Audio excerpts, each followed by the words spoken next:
We're right here in the midst of summer break. Summer holidays coming soon, so everyone I think is really planning, their summer getaway. Now, of course, to learn more about domestic travel plans for the upcoming summer holiday across Southeast Asia, we are now connected to Steve and Tracy, the Chief Operating Officer of Milieu Insight, who recently conducted a study about this. Stephen, thank you so much for joining us right here on the 3 Hours News Show. We're saying hi right here from Jakarta. Hello. And we know that you wish that you were in Bali just like me and Aaliyah. That's right. Right? I do indeed. Thanks for having me. Thank you for being here with us. All right, so let's talk about this. How willing are Southeast Asians to travel domestically for vacation, especially, summer days are coming, summer holidays for school is also coming up.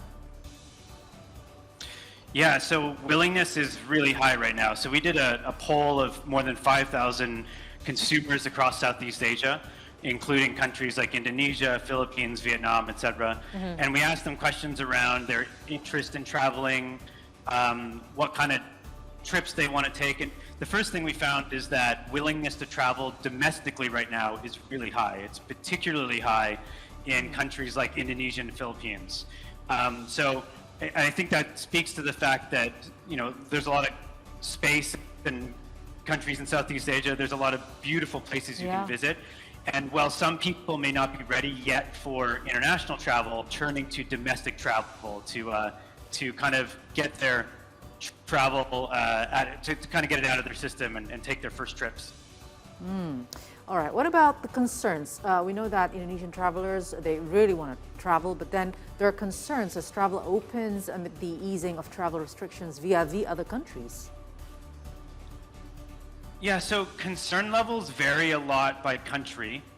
You find that about half of the population in Indonesia that we interviewed said that they still have safety concerns related to COVID. That was actually a lot in some of the other countries. When you compare it to the Philippines and Vietnam, their concern levels were a lot higher. So there are concern levels, but they seem to be waning a bit in terms of COVID-19 related concerns.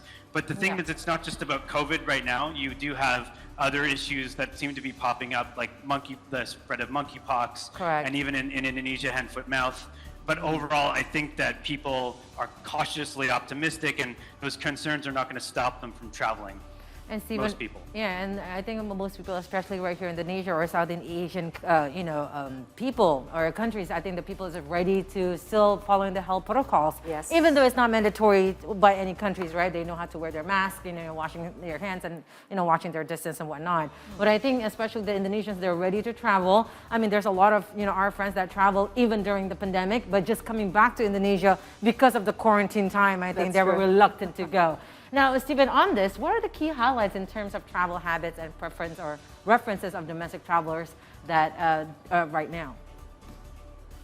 Well, again, we noticed that there was a lot of differences between the countries. So when we asked them what kind of vacation do you want to go on, the most common types of trips people want to take were like foodie vacations where they can go and engage in culture and food. Right. We saw a lot of people saying they wanted relaxing vacations. They just want to be able to go and sit on a beach and relax. In Indonesia, we found that people wanted to do sightseeing types of trips and to be able to see scenery and see the sights and in some cases do more adventurous things compared to other countries. We're also wanting to know the popular destinations. I mean, here domestically in Indonesia, for travelers in Indonesia as well, we have Bali, and maybe you can mention others as well that people are, can't wait to go to, and perhaps also destinations in other countries.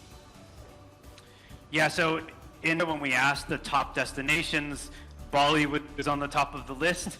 Now the second, third, and fourth options were fairly spread out across the country.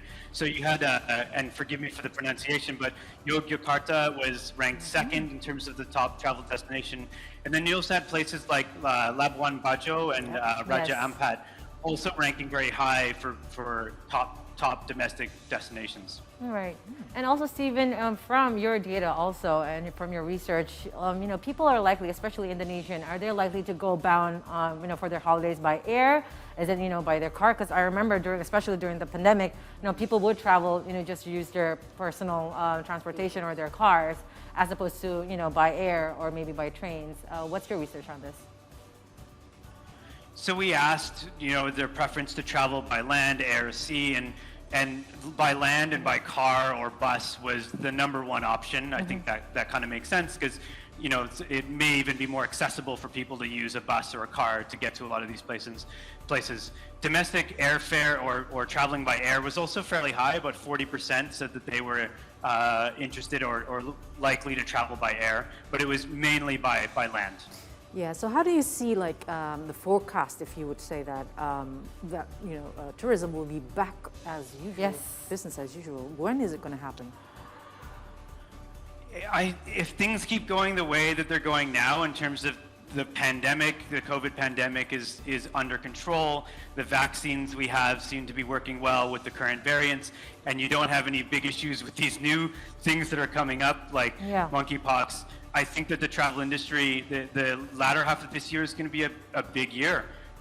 There's already signs of sold out flights. Costs of flights are going up because there's a huge demand, which hopefully those will come back down. In Singapore, you have this issue where it's taking people 6 weeks to get a passport, and they are queuing up for 4 hours. And so there's a lot of demand and interest to travel. And so the travel industry is definitely bouncing back. And if things, I think, keep going the way they have been, the second half this year will be very good. And next year could be back to the pre-pandemic levels.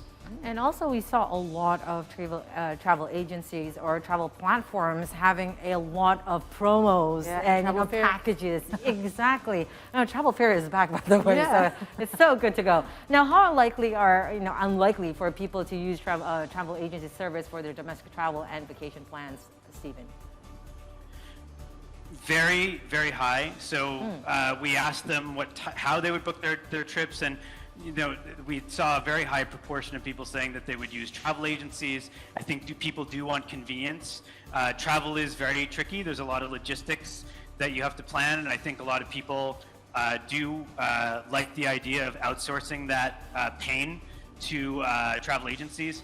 There is still a lot of people that will kind of DIY it themselves and piece together their itineraries using different platforms. One thing that was interesting is that a lot of the travel portals that you saw, like Airbnb and other similar sites, had to pivot to experiences. And they're actually able to leverage those new offerings and bundle them really well with just booking hotels or stays and things like that. So it means that they may not necessarily have to go to the traditional travel agency, although those are going to do really well, I think, this year. But people are also turning to platforms like those travel portals because they're actually really good now at bundling those experiences with accommodations and airfare. Stephen and Alia, I just want to share with you guys, during the pandemic, me and my family, we did travel to Bali. And because there are so many, it was just locals because there's no foreigners can allowed to come into Bali. Those luxurious hotels cut down half of the price of their rooms, correct? And now when I call them back, they're like, oops, sorry, Bali is open. I'm like, okay. They probably even, make it even more expensive than exactly. How's your take on this, Stephen? It seems that the numbers are just climbing way more than previously before the pandemic.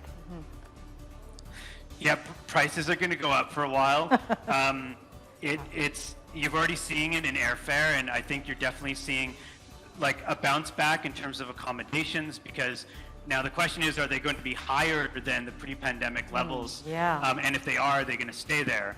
I think that there's going to be a bit of a painful period where there's just such high demand right now that prices are going to be a little bit higher for a while. I do think that they're going to go back down, and, hopefully towards the end of the year or maybe early into next year. Harvesting time for the travel industry, indeed.